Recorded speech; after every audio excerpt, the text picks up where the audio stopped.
Olá, eu sou o Dr. Mário Fernandes, professor do curso de especialização em odontologia legal da ABORS. Seja muito bem-vindo ao nosso canal no YouTube sobre odontologia legal.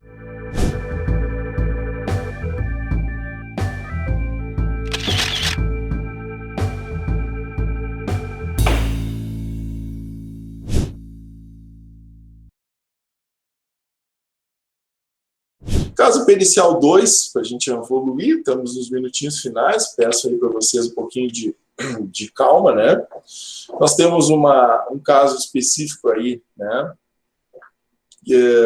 Onde a paciente teve um problema já na infância com o incisivo central, né?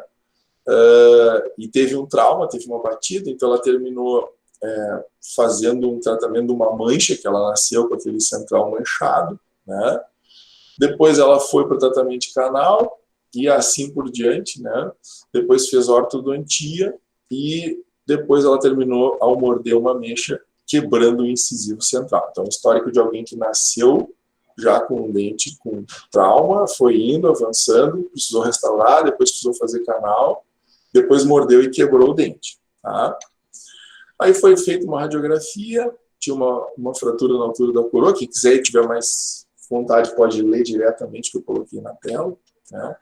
Tá aí, né, a situação que a paciente aparece lá para o profissional, tá?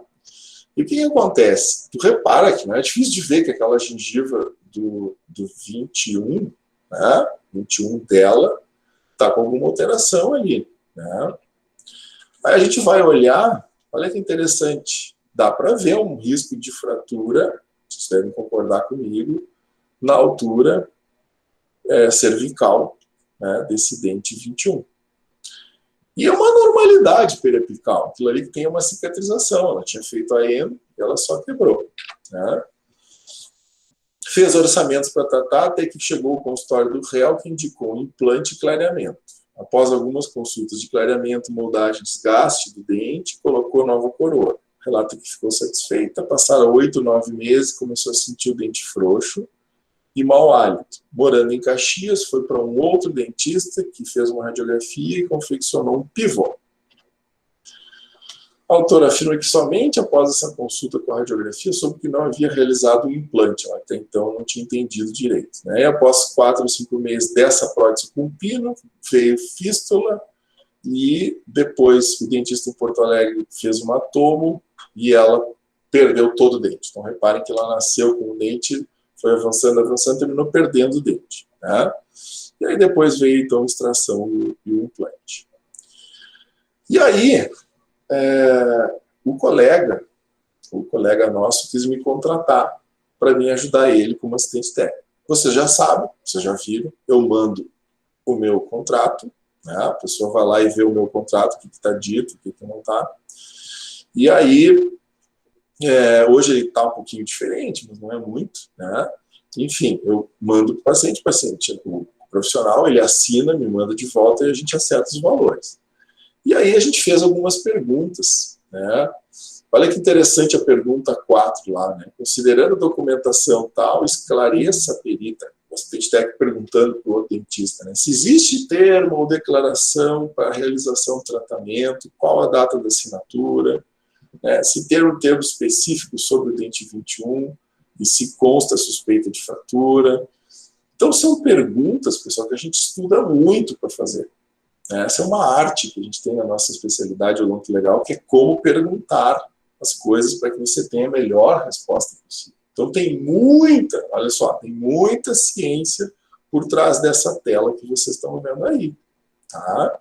Muito legal de dizer isso, né, Raíssa? Acho que as pessoas não entendem logo que vem, acham que é só um bando de perguntas juntas. Mas não é, tá, pessoal?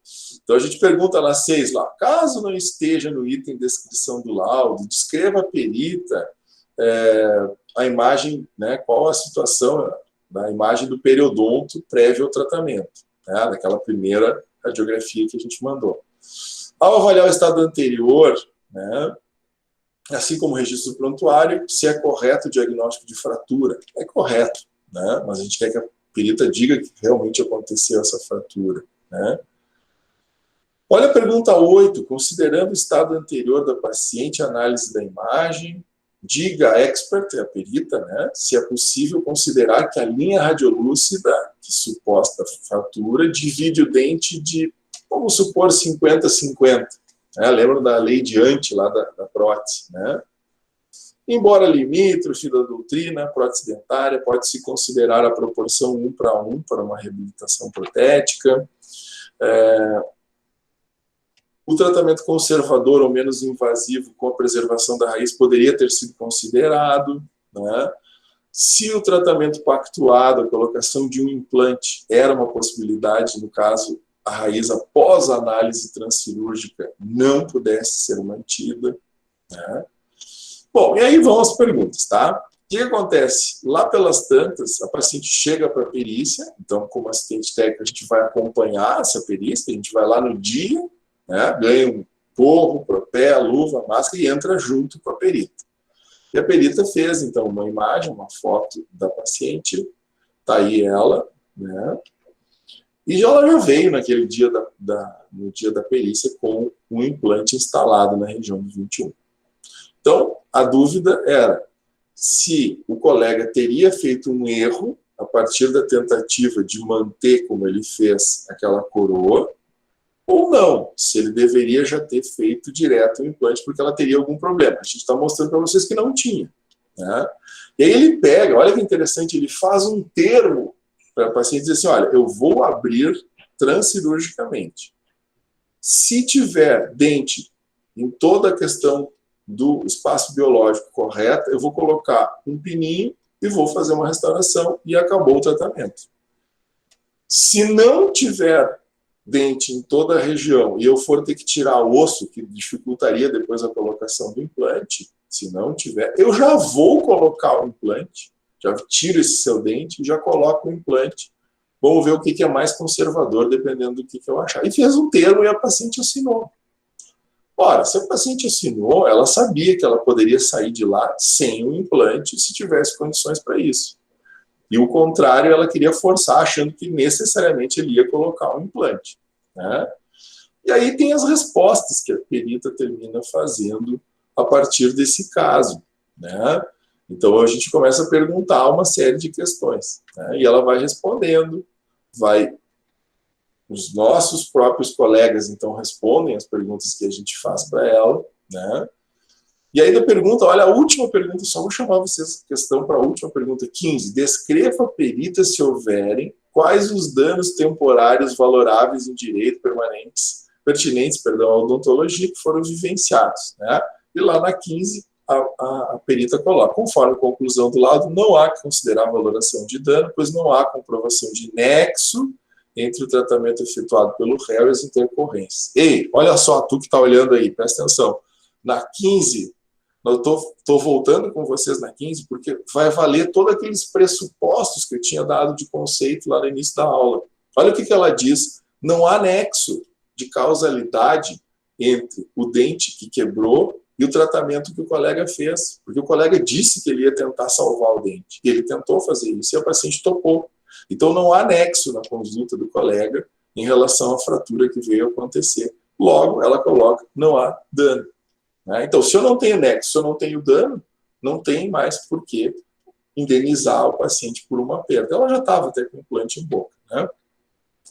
E aí, para finalizar, a gente faz, então, exatamente isso, que é um parecer técnico, né? Um documento onde a gente vai se manifestar a partir disso a respeito do tratamento de um colega. Mas cuidado, pessoal, a professora Raíssa depois pode até reforçar isso. Nós nunca podemos nos manifestar sobre o trabalho de um colega sem estar num processo judicial dentro da sua característica do Código de Processo Civil. Eu não posso simplesmente alguém chegar no consultório de vocês e pedir um laudo ou um parecer técnico sobre o caso do fulano. Nunca faço, se vocês não estiverem já com o caso na justiça, trabalhando junto com os advogados, tá? E aí, então, teve resposta aos quesitos, teve mais um casinho, e ela terminou respondendo tudo da forma como a gente queria, e o colega foi absolvido. Então, nesse caso, o que aconteceu? né? O colega foi absolvido, me contratou e a gente conseguiu absolver o colega. Se você gostou desse vídeo, dá um like, comente e compartilhe. Ah, não esqueça de se inscrever no nosso canal e ativar o sininho para ser avisado quando tiver novos vídeos, ok? Um abraço e até mais.